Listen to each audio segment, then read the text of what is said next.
Do'stlar, bugun lupa yordamida mandarindan salat qilishni o'rganamiz. Hazil. Bugun sizlarga moyaklarda qanday qilib teziya operatsiyasini o'tkazamiz. Sababi ko'p uchraydigan savollardan bittasi, agar spermatozoid tashqariga chiqmaydigan bo'lsa, qanday qilib ichidan topasan degan savol bo'ladi. Yoki bo'lmasa, qabulimizga kelgan bemorlar aytadigan narsasi, agar moyagimda operatsiya qilsangiz, bu ertadan keyin ishlaydimi? Ya'ni ertadan keyin moyagimni operatsiya qilib kesib ishlatganingiz uchun bu nogiron bo'lib qolmaydimi yoki bo'lmasa turmay qolmaydimi degan savollar bo'ladi. Shu savollarni tushuntirib berish uchun, oddiyroq qilib tushuntirib berish uchun bugun shu videoni shu salatni qilishga qaror qildik. Shaxsiy statistikamizga ko'ra, bizni videolarimizni kuzatadigan 80% kuzatuvchilarimiz bizga podpiska bosmagan ekan. Bu biroz achinarli, biroz o'ylantiradi. Ushbu video foydali, ushbu video manfaatli va ushbu video sizga kerak bo'lmasa, siz podpiska bosishingiz, siz like bosishingiz orqali o'sha o'ziga kerakli bo'lgan bemorga, o'ziga kerakli bo'lgan insonga yetib borish uchun o'z hissangizni qo'shing. Va qolaversa, bizni mehnatimizni ham baholab o'tib keting. Like bosamiz va videoni ko'rishda davom etamiz. Azospermiya degan kasallikda, ya'ni erkak kishi jinsiy aloqa qilganda suyuqlik bor, unda bir dona ham na o'lik, na tirik, na harakatchan, bir dona ham urug' bo'lmagan holatda azospermiya diagnozi qo'yilganda bemorlarda teziya yoki mikroteziya operatsiyasi amalga oshiriladi. Ya'ni moyaklar kesiladi va ichidan mikroskop yordamida urug' qidiriladi va agar moyak ichidan urug'lar topilsa, bu urug'lar muzlatib olib qo'yiladi, kriokonservatsiya qilinadi va ushbu urug'lar orqali bemorda eko-iksiya amaliyoti amalga oshiriladi va bemor hattoki o'zi tashqariga umuman urug' chiqmayotgan, urug'i 0 bo'lgan bemor ham farzandli bo'lishi mumkin bo'ladi. O'zini farzandi bo'ladi. Faqatgina biroz qiyinchiliklar va biroz mablag' tomonidan vaqtlar o'tgandan keyin teziya mikroteziya operatsiyasi qanday amalga oshiriladi? Bu shaxsan meni o'zimni klinikamda, meni o'zimda qanday amalga oshirilishi haqida tushuntirib beraman. 2025-yilda umumiy miqdorda 500 dan ortiq teziya, mikroteziya operatsiyalarini amalga oshirdik. Statistikamiz bo'yicha, ya'ni o'zimizni statistika bo'yicha 35% bemorlarimizda moyaklaridan urug'lar chiqdi. Ya'ni har 3 ta bemordan bittasida urug'lar topildi. Va bu bemorlarda eko-iksiya amaliyoti amalga oshirildi. Qaysidir bemorlarimiz farzandlari dunyoga keldi, qaysidir bemorlarimizda afsuski homiladorlik kuzatilmadi. Sababi urug'lar topildi degani bu aniq bolali bo'lasan degani emas. Urug'lar topildi degani sen endi farzandli bo'lishing mumkin degani. Teziya operatsiyasida odatda yana qaytaraman, shaxsan meni klinikamda men amalga oshiradigan operatsiyalarda 2 xil bo'ladi. Birinchisi, mahalliy og'riqsizlantirish ostida moyak atrofiga og'riq qoldiruvchi ukollar qilinadi, butunlay og'riqsizlantiriladi va moyak ochilib, ichidan urug' izlanadi. Bunda bemorlar operatsiyadan keyin 1 soat yoki 2 soatdan keyin bemalol o'zlari yura oladilar va bemalol uylariga ketishi mumkin. Hatto qo'shni davlatlarda bo'lsa ham uylariga javob beramiz. Ikkinchi turdagi operatsiyalarda bo'lsa, narkozda o'tkaziladi. Narkozlar odatda yoki unutravenna yoki bo'lmasa spinalniy anesteziya, ya'ni beldan pastini muzlatib qo'yiladi o'zbekcha qilib aytsa, yoki bo'lmasa umumiy uxlatib amalga oshiriladi.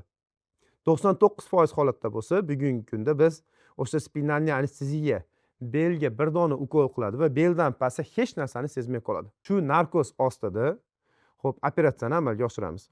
Operatsiyadan keyin o'rtacha 3-4 soat bemor shifoxonada qoladi. Hammasi yaxshi bo'lsa, o'sha kunni o'zida uyga javob berishimiz mumkin bo'ladi. Narkoz berilgandan keyin moyak xaltasi kesiladi va moyaklar chiqarib olinadi. Moyaklar chiqarib olingandan keyin bo'lsa, tasavvur qiling, bu mandarinni moyak deb. Moyakka ham mandaringa o'xshagan o'zini po'stlog'i va ichki to'qimasi bor. Moyak po'stlog'i kesiladi.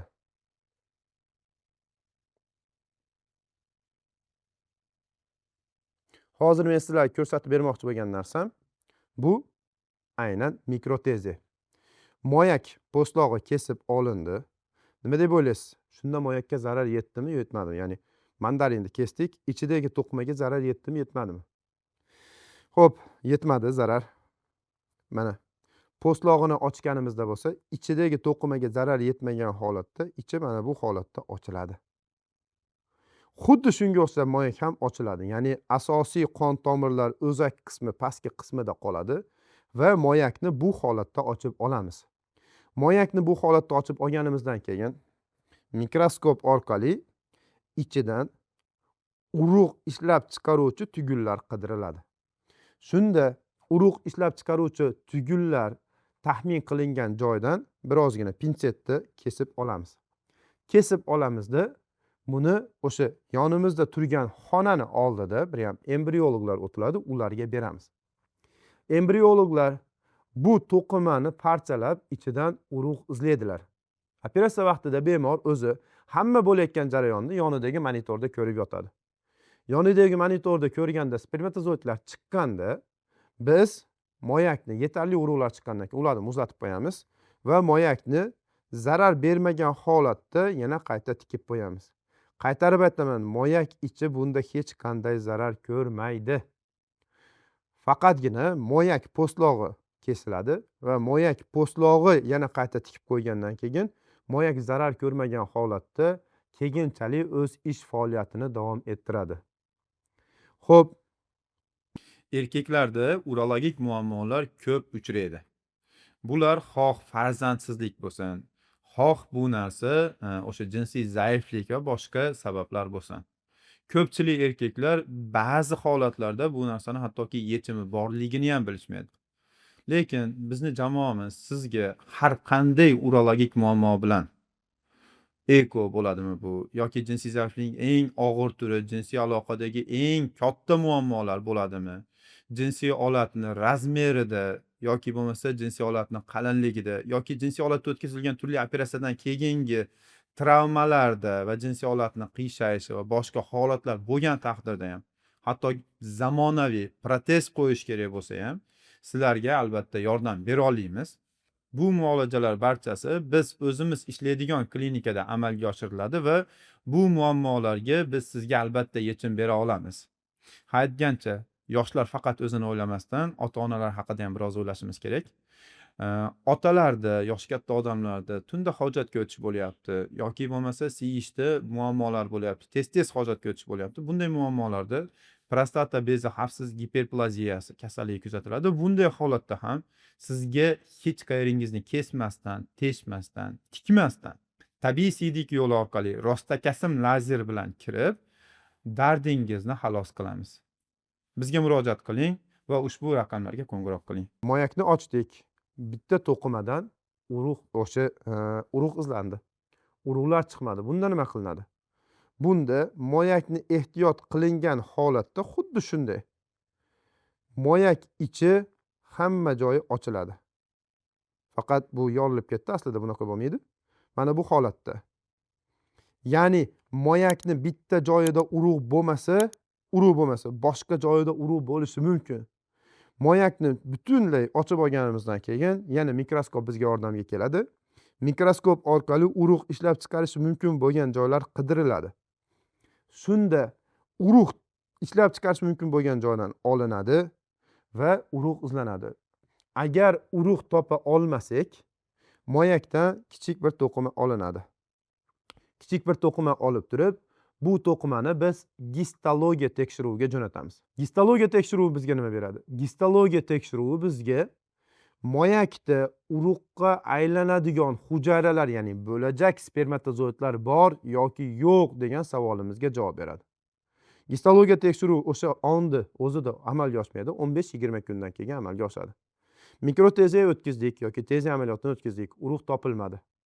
Topilmagan holatda ham bemor tushkunlikka tushishini keragi yo'q. Moyakni aytgancha tikib qo'yamiz. Xo'p, moyakni tikib qo'yganimizdan keyin bemor tushkunlikka tushishini keragi yo'q. Endi bemor va biz gistologiya tekshiruvi javobini kutamiz. Agar gistologiya tekshiruvida spermatozoidga aylanadigan urug'lar bor, faqat ular spermatozoid holatiga yetib kelmayapti degan javobni olsak, unda bemorni yana boshqatdan operatsiyaga gormonal terapiya, kleshniy terapiyalar bilan operatsiyaga tayyorlashimiz mumkin bo'ladi. Va operatsiyaga tayyorlaganimizdan keyin qayta operatsiya qilish jarayonida urug'lar topish ehtimolimiz bo'ladi. Hattoki bemorda urug' chiqmagan holatda ham. Agar gistologiya tekshiruvida urug'ga aylanish hujayralari yo'q, ya'ni bo'lajak spermatozoidlar yo'q, zavod butunlay ishlamayapti degan javob olsak, afsuski bunday holatda bugungi kun meditsinasi bo'yicha hech qanday yordam bera olmaymiz. Xo'p, endi boshidagi savolga qaytadigan bo'lsak, operatsiyadan keyin moyakda hech qanday muammolar kuzatilmaydi. Sababi biz hozir ko'rganingizdek, moyakni ichi emas, faqatgina moyakni po'stlog'ini yorib operatsiya qilamiz. Agar sizda sizni yaqinlaringizda ham xuddi shunday holat bo'lsa, ya'ni urug' analizida urug'lar 0 bo'lsa, qaysidir doktorlar sizga farzand ko'ra olmaysan deb aytgan bo'lsa va siz ruhiyatingiz tushib ketgan bo'lsa, hech ham ruhiyatingiz tushirmang. Xudodan so'rang va bizga murojaat qiling. Xudo xolisa, qo'limizdan kelgancha sizga yordam beramiz. Bugungi kunda aynan xuddi shunday bemorlarimiz, ya'ni qaysidir doktorlar ko'ruvida bo'lganida sen ana bola ko'ra olmaysan degan bemorlarimiz bugungi kunda farzandli bo'la oldilar. Ushbu video boshqa bir bemorlarga ham yetib borishi uchun, ushbu video hammaga manfaatli bo'lishi uchun va bu video orqali bizni mehnatimizni to'g'ri qadrlaganingizni, to'g'ri baholaganingizni bilishimiz uchun bizga podpiska bosib qo'ying va kommentariyada izohlaringizni qoldiring. Video yoqqan bo'lsa, albatta like deb bosamiz.